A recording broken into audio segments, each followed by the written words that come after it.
आज हम एक ऐसे विषय की गहराई में उतर रहे हैं जो हमारी आधुनिक दुनिया को चलाता है, लेकिन एक अलग नजरिए से। हम्म। हम बात कर रहे हैं तेल और गैस उद्योग की, पर कीमतों या राजनीति की नहीं, बल्कि इसके मैकेनिकल दिल की। बिल्कुल। हमारे पास मैकेनिकल इंजीनियरों के लिए डिजाइन किया गया एक पूरा कोर्स सिलेबस है, और हमारा मिशन ये समझना है कि प्रकृति के चरम शक्तियों के खिलाफ इस इंजीनियरिंग की लड़ाई में कौन से हथियार और तकनीकें इस्तेमाल होती हैं। बिल्कुल। ये एक ऐसा मैदान है जहाँ इंजीनियरिंग मतलब भौतिकी की सीमाओं को चुनौती देती है। अच्छा। हम बात कर रहे हैं गहरे समुद्र के कुचल देने वाले दबाव की, जमीन के नीचे के झुलसा देने वाले तापमान की, और ऐसी गैसों की जो स्टील को भी गला सकती हैं। बाप रे। ये सिर्फ ड्रिलिंग के बारे में नहीं है, ये प्रकृति के खिलाफ एक हाईटेक जंग लड़ने जैसा है, जहाँ हर पुर्जा, हर वेल्ड, हर बोल्ट दांव पर लगा होता है। तो चलिए इस जंग के मैदान को समझते हैं। स्रोत बताते हैं कि ये पूरी प्रक्रिया एक जीवन चक्र में चलती है। इसकी शुरुआत कहाँ से होती है? इसकी शुरुआत होती है खोज से, मतलब एक्सप्लोरेशन से। एक्सप्लोरेशन। हाँ, ये एक तरह की जासूसी है जहाँ जियोलॉजिस्ट और जियोफिजिसिस्ट भूकंपीय तरंगों का इस्तेमाल करके जमीन के मीलों नीचे छिपे तेल और गैस के भंडारों का नक्शा तैयार करते हैं। अच्छा। एक बार लक्ष्य मिल जाए तो दूसरा चरण है ड्रिलिंग, उस खजाने तक पहुंचने के लिए। कुआं खोदना। बिल्कुल, कुआं खोदना। फिर आता है उत्पादन, यानी तेल और गैस को नियंत्रित तरीके से सतह पर लाना। और आखिर में? और आखिर में है शोधन और वितरण, मतलब जहां कच्चे तेल को हमारे इस्तेमाल के लायक पेट्रोल, डीजल और दूसरे उत्पादों में बदला जाता है। और इस मैदान में लड़ने वाले खिलाड़ी कौन कौन हैं? मैंने स्रोतों में एनओसीज और आईओसीज जैसे शब्दों पर गौर किया। ये सिर्फ अलग अलग तरह की कंपनियां हैं या इनमें कोई गहरा अंतर है? नेशनल ऑयल कंपनीज जैसे सऊदी अरामको या पेट्रोनास, ये सरकारी कंपनियां होती हैं। ओके। दूसरी तरफ है आईओसीज, मतलब इंटरनेशनल ऑयल कंपनीज जैसे शेल, बीपी या एक्सॉन मोबिल। ये निजी कंपनियां हैं जो अपने शेयर धारकों के प्रति जवाबदेह होती है। तो इसका मतलब ये हुआ कि उनके फैसले लेने की वजहें भी अलग अलग होंगी। बिल्कुल, यही असली मुद्दा है। एक आईओसी का सबसे बड़ा लक्ष्य होता है मुनाफा कमाना। सही है। वो वहां ड्रिल करेगी जहां सबसे ज्यादा फायदा हो। लेकिन एक एनओसी के लक्ष्य राजनीतिक भी हो सकते हैं। जैसे अपने देश के लिए ऊर्जा सुरक्षा सुनिश्चित करना, या फिर पेट्रोल की कीमतें कम रखकर जनता को खुश रखना, भले उसमें तात्कालिक मुनाफा कम हो। अच्छा, तो मतलब दुनिया के बाजार में जो तनाव है उसकी एक वजह ये भी है। इस उद्योग की स्पेशल फोर्सेस की तरह है जो खास तकनीक और विशेषज्ञता देती हैं। ठीक है, तो अब जब हमें मैदान और खिलाड़ी पता चल गए हैं, तो उस असली चुनौती पर आते हैं जिसका आपने शुरू में जिक्र किया था, कठोर वातावरण। हाँ। स्रोत बताते हैं कि यहाँ संक्षारण मतलब करोजन एक बहुत बड़ा दुश्मन है। अब एक इंजीनियर के तौर पर हम जानते हैं कि जंग लगना क्या होता है, लेकिन यहाँ ये किस तरह की समस्या है? यहाँ संक्षारण सिर्फ जंग लगने तक सीमित नहीं है। हम बात कर रहे हैं सल्फाइड स्ट्रेस क्रैकिंग की। Sulphide stress cracking? हाँ, जो खट्टी गैस यानी हाइड्रोजन सल्फाइड की वजह से होती है। ये गैस हाई स्ट्रेंथ स्टील में घुसकर उसे अंदर से इतना भंगुर बना देती है कि वो बिना किसी चेतावनी के टूट सकता है।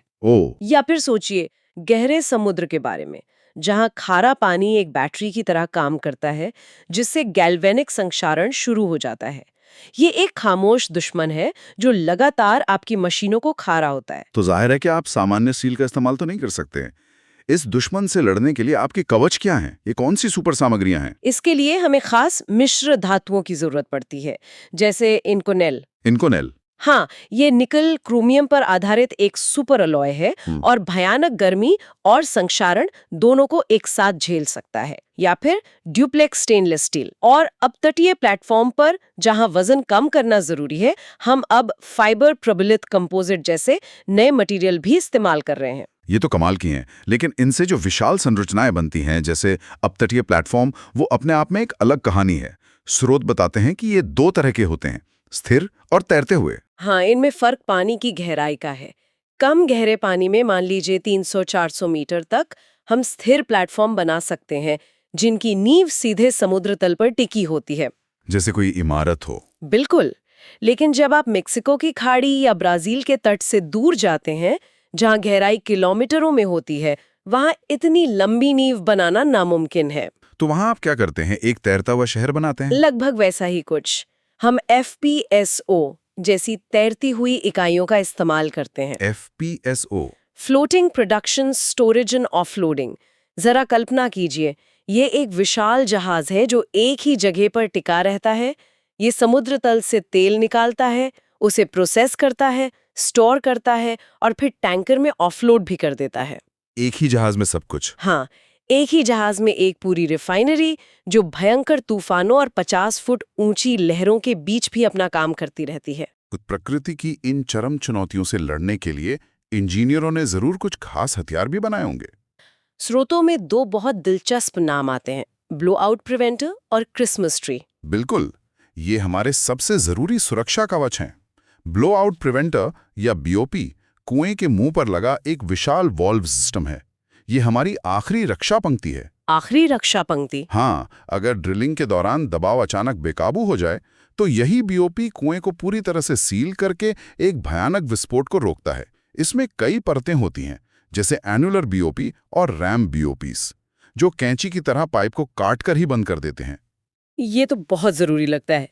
क्या इतिहास में ऐसे मामले हुए हैं जहां बीओपी फेल हो गया हो और उसके नतीजे क्या हुए? दुर्भाग्य से हाँ। 2010 की डीप वाटर होराइजन दुर्घटना इसका सबसे बड़ा उदाहरण है, जहां बीओपी सिस्टम ठीक से काम नहीं कर पाया था।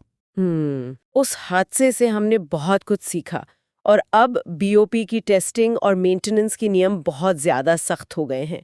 ये हमें याद दिलाता है कि इस उद्योग में विफलता की कोई गुंजाइश नहीं होती। और क्रिसमस ट्री, ये नाम सुनकर तो किसी सजावट की चीज का ख्याल आता है। इसका नाम इसके आकार की वजह से है, लेकिन इसका काम बहुत गंभीर है। जब ड्रिलिंग पूरी हो जाती है तब बीओपी को हटाकर उसकी जगह क्रिसमस ट्री लगाया जाता है। अच्छा। ये उत्पादन का सेंट्रल कंट्रोल सिस्टम है जो कुएं से निकलने वाले तेल और गैस के प्रवाह, दबाव और तापमान को सालों साल तक नियंत्रित करता है।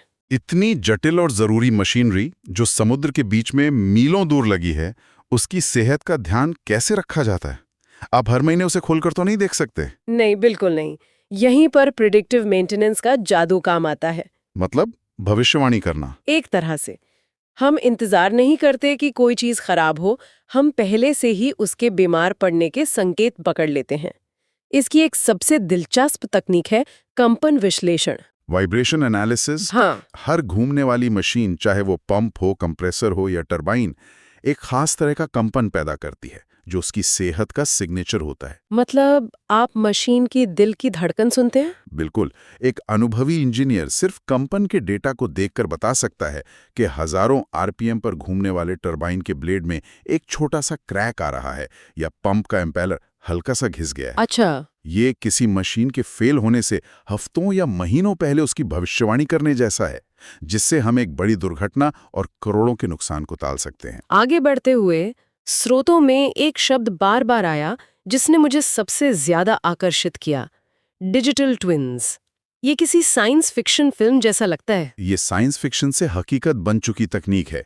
एक डिजिटल ट्विन किसी भौतिक संपत्ति, जैसे एक पूरे अपतटीय प्लेटफॉर्म का एक सटीक वर्चुअल रेप्लिका होता है। वर्चुअल रेप्लिका, हाँ।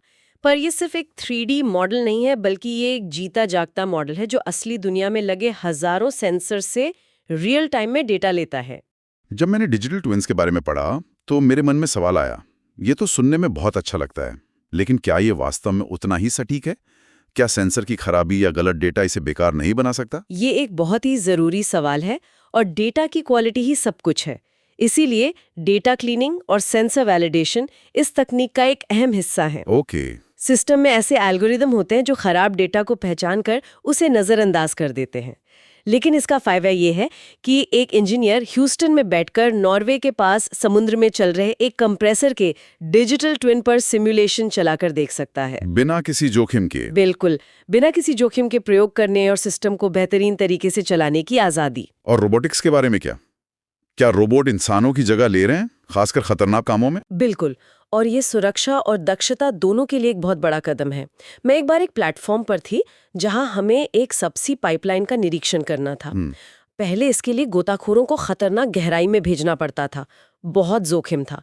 लेकिन इस बार हमने एक रोबोटिक क्रॉलर भेजा। हम कंट्रोल रूम में बैठकर कॉफी पीते हुए 2 किलोमीटर लंबी पाइपलाइन के हर वेल्ड का HD वीडियो देख रहे थे। कमाल है। तब मुझे एहसास हुआ कि ये उद्योग कितनी तेजी से बदल रहा है। अब ड्रोन्स का इस्तेमाल विशाल फ्लेयर स्टैक्स का निरीक्षण करने के लिए होता है, जहां इंसानों का जाना लगभग नामुमकिन है। इस बातचीत में एक आखिरी लेकिन बहुत जरूरी पहलू ऊर्जा परिवर्तन का है। ये थोड़ा विरोधाभासी लगता है कि एक तेल और गैस का कोर्स इसे कवर कर रहा है। ये विरोधाभासी नहीं बल्कि भविष्य की तैयारी है। उद्योग समझता है कि उसे बदलना होगा।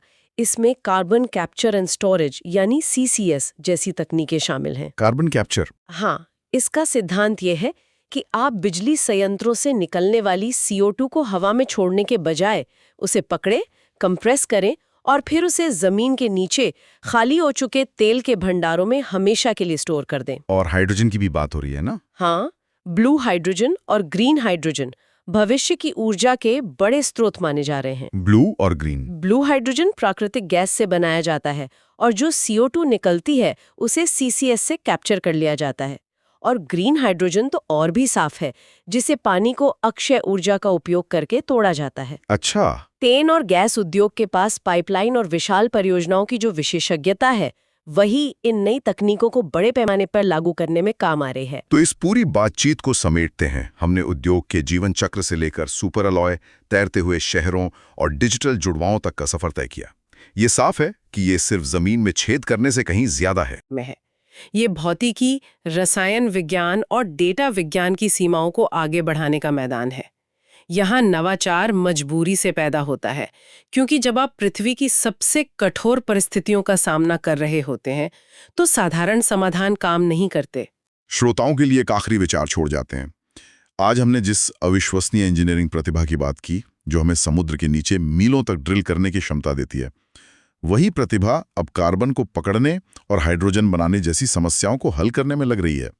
सोचने वाली बात यह है, यही कमाल की इंजीनियरिंग जो तेल निकालने में इतनी माहिर हो चुकी है, क्या अब उतनी ही तेजी से हमें तेल से आगे ले जाकर ऊर्जा के एक नए और साफ भविष्य की तरफ ले जा सकती है?